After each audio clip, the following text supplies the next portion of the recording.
Ethical hacking கற்றுக்க இனி twelve பூட்டும் வேணாம், விர்ச்சுவல் மிஷினும் வேணாம். ஆல்ரெடி விண்டோஸில் WSLனு ஒரு ஃபீச்சர் இருக்குது. இது இன்ஸ்டால் பண்ணுறது ரொம்பவே ஈஸி. விர்ச்சுவல் மிஷின் மாதிரி இது உங்கள் சிஸ்டமோட பர்ஃபார்மன்ஸை அஃபெக்ட் பண்ணாது. WSL 2ல் எப்படி கேலி லினக்ஸ் இன்ஸ்டால் பண்ணலான்னு பார்க்கலாம் வாங்க. விண்டோஸ் பவர் ஷெல்லை அட்மினிஸ்ட்ரேட்டராக ஓப்பன் பண்ணிக்கோங்க. WSL இன்ஸ்டால் பண்ணுறதுக்கு WSL-install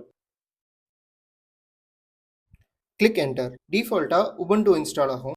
உபுண்டு இன்ஸ்டால் ஆனதும் சிஸ்டமை ரீஸ்டார்ட் பண்ணிவிட்டு பவர்ஷெல் ஓப்பன் பண்ணிக்கோங்க.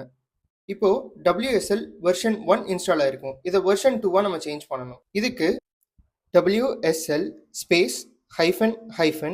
set-default-version-2.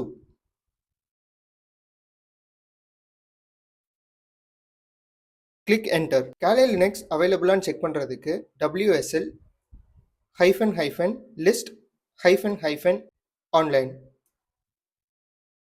நம்ம இந்த கேலி லினக்ஸ் தான் இன்ஸ்டால் பண்ண போகிறோம்.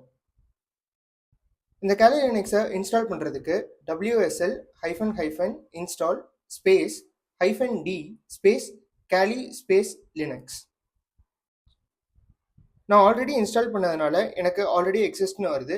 உங்களுக்கு இன்ஸ்டாலேஷன் ப்ராசஸ் ஸ்டார்ட் ஆயிரும். ஒன்ஸ் இன்ஸ்டால் ஆனதும் உங்கள் சிஸ்டமை ரீஸ்டார்ட் பண்ணிவிட்டு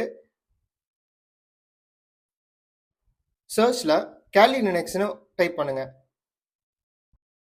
இந்த ஆப்பை டபுள் கிளிக் பண்ணி ஓப்பன் பண்ணிங்கன்னா கேலி லினக்ஸ் கமெண்ட் லைன் வெர்ஷனாக உங்களுக்கு ஓப்பன் ஆகும்.